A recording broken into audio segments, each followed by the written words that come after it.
नमस्कार, आप देख रहे हैं किसानी बाबा चैनल और मैं हूं आपके साथ शुभम यादव। आज हम मौजूद हैं एक खेत में। ये जो मेरे पीछे आप देख पा रहे होंगे, ये खेत स्थित है सर गांव, ये रीठी गांव है और ये मध्य प्रदेश के रीवा जिले में है। रीवा एक छोटा सा शहर है जहां पे आज हम आए हुए हैं। हम आपको जो है अमरूद की खेती किस तरीके से करनी है और अमरूद से जुड़ी जो भी जानकारियाँ हैं वो इस वीडियो में आपको देने वाले हैं। तो वीडियो शुरू करने से पहले मैं आपसे ज़रूर ये अपील करना चाहूँगा कि आप हमारे चैनल को सब्सक्राइब कर लीजिएगा और बेल आइकन भी दबा लीजिएगा, ताकि हम आपको और भी जो फार्मिंग के और गार्डनिंग के वीडियोस हैं वो हम आपको लगातार समय समय पे उपलब्ध कराते हैं। आज हमारे साथ है वर्मा सर और ये खास बात ये है कि ये हमारे गुरु हैं। इन्होंने हमको पढ़ाया लिखाया और आज हम रास्ते से गुजर रहे थे। पॉली हाउस की एक वीडियो भी हम आपसे जल्द शेयर करेंगे उसके संबंध में। तो सर हमको मिल गए और सर जो है यहाँ पे अपने खेतों में अमरूद की खेती कर रहे हैं। अभी सर ने जो है इस पूरे खेत में, जैसा मैं दिखाना चाहूँगा आपको, यहाँ पे 240 पौधे इन्होंने लगवाए हैं सर ने। और सर 240 पौधे आपने लगवाए हैं। हाँ। कैसे लगवाए? अमरूद की खेती हमारे जो दर्शक हैं, वीडियो जो देखने वाले हैं, वो करके कितना लाभ कमा सकते हैं, कितना फायदा है, कितना नुकसान है, सारा हिसाब किताब सर आप अपने शब्दों से बताने की कोशिश करें सर। इसमें जो है हमने जो अमरूद के पौधे मंगाए हैं ये कलकत्ता से हैं, इलाहाबादी सफ़ेदा। लगभग हमने 250 पेड़ मंगवाए थे और हमारा ये खेत जो है 1.25 एकड़ का खेत है जी। और इसमें हमने 240 पेड़ लगवाए हुए हैं जी। लगाने की प्रोसेस जैसे आम रहती है जी। कि हमने 1 फीट बाई 1 फीट का गड्ढा खोदा, इसमें वर्मी कंपोस्ट और साथ में थोड़ा सा DAP जी और मिट्टी मिला के जो है ना इसकी खाद तैयार की और साथ में दीमक का पाउडर भी लगाया है इसमें कि अच्छा, ये जो पूरा पौधा है, हाँ, इसमें वर्मी कंपोस्ट आपने डाला है? वर्मी कंपोस्ट भी है, थोड़ा सा DAP है और चारों तरफ उसके जो है ना एक दीमक ना लगे जी, इसलिए दीमक को खत्म करने का एक पाउडर भी डाला है। तो अभी इसको लगाए हुए मुश्किल से 15 दिन हुए हैं जी। अब आप इसमें देख रहे हो कि 15 दिन के अंदर अंदर इसमें से जो है कल्चे निकलना शुरू हो गए हैं। हाँ, जी, बिल्कुल। मतलब ये पेड़ अपनी लगान ले लिया है जी। अब इसको बढ़ने में मतलब अगर ये फ्रूटिंग के टाइम पे आएगा, फ्रूट तो अभी हालांकि इसमें आना शुरू हो जाएंगे जी, क्योंकि ये कलमी है जी। अभी कुछ पेड़ों में अगर आप देखेंगे, दिखाएंगे, अगर लगे होंगे अभी तो फल भी लगे हुए हैं उसमें, कलम का है, पर हमको ये 3 साल बाद से फल देना शुरू करेगा जी।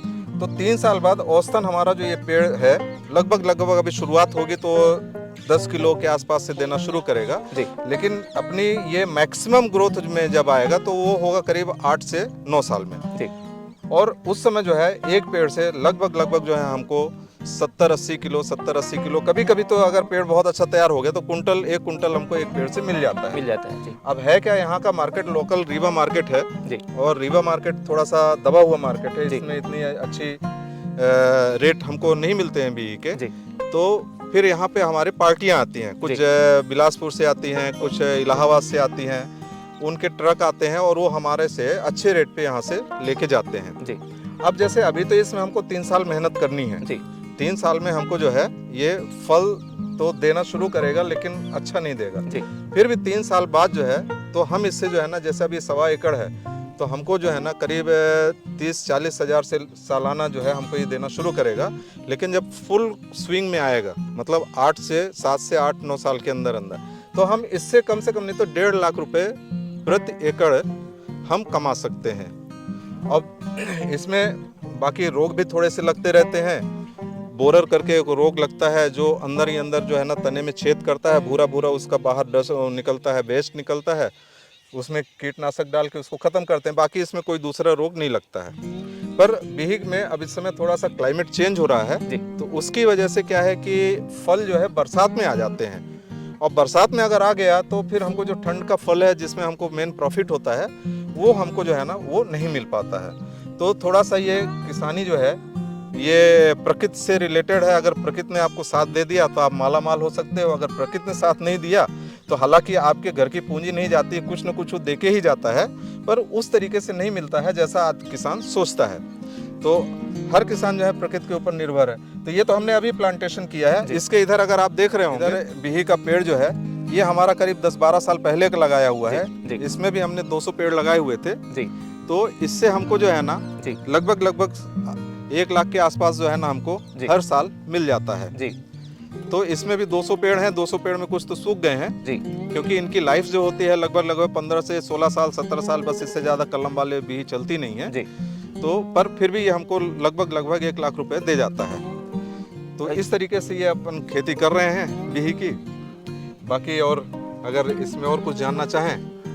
मैं मुख्य रूप से ये जानना चाहूँगा कि 240 जो आपने पौधे प्राप्त किए, किस तरीके से प्राप्त किए आपने, जैसे एनजीओ का नाम लिया? तो ये एक मृत्युंजय करके हैं, वो एनजीओ चलाते हैं, ये कलकत्ता से रिलेटेड है, कलकत्ता से रजिस्टर्ड है ये। तो वो क्या है कि किसानों को पौधे फ्री देते हैं जी।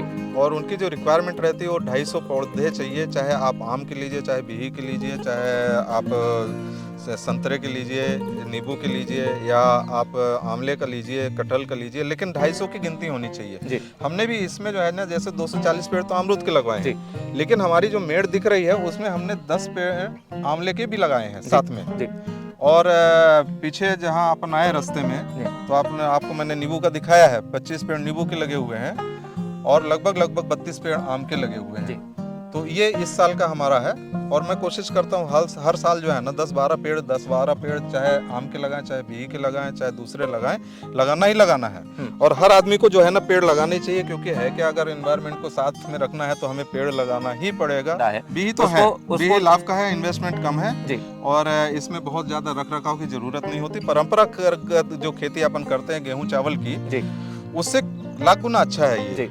इसमें ज़्यादा मेहनत नहीं है, लेकिन अगर आप धान की खेती कर रहे हैं या गेहूं की खेती कर रहे हैं तो उसमें आदमी इतना परेशान रहता है और सबसे ज़्यादा लेबर से परेशान रहता है। लेबर नहीं मिलता है। अगर आपके पास अपने साधन नहीं है तो हर चीज़ आपको किराए से लेनी है।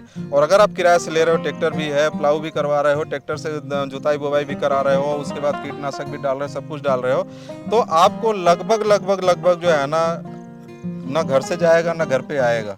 लेकिन इसमें क्या, एक बार मैंने लगा दिया, अब 17 18 साल या 15 साल 16 साल के लिए हम फ्री हो गए हैं। इसमें हमको आना ही आना है, अब हमारा कुछ नहीं लगना है।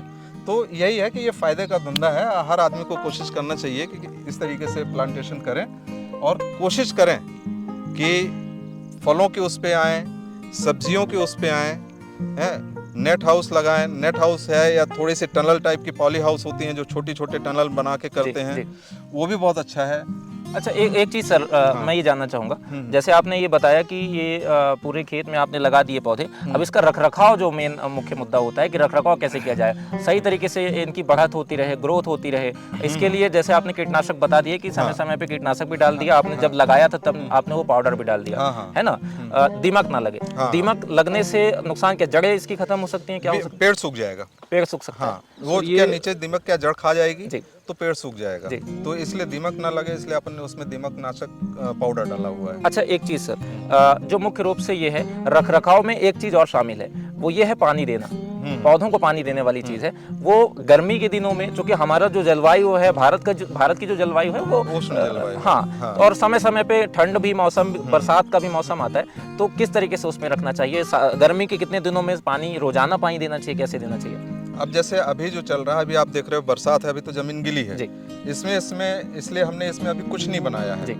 अब जैसे बारिश हो रही है, मान लीजिए बारिश अगर नहीं होती है तो हम क्या करते हैं, एक हफ्ते में इसमें पाइपिंग से पानी देते हैं। पाइप वहाँ से हमारे बोर से आता है तो उसमें देते हैं। अब गर्मी के टाइम पे हम क्या करेंगे, इसमें पूरी नाली बनाएंगे, पूरी यहाँ से वहाँ तक नाली बनाएंगे और यहाँ से जो है ना फ्लड टाइप का जो है ना नाली से इसको सिंचाई करेंगे। तो इस तरीके से हम इसको हफ्ते में एक दिन, गर्मी में हफ्ते में एक दिन, अदरवाइज अभी जैसा चल रहा तो 15 दिन में एक बार या 20 दिन में एक बार, क्योंकि नीचे इसमें बहुत नमी रहती है। कुल मिलाकर के नमी की बात है। हाँ, नमी की बात है। नमी अगर ऊपर से सूखना शुरू हो जाता है तो हमको पानी देना ही देना है।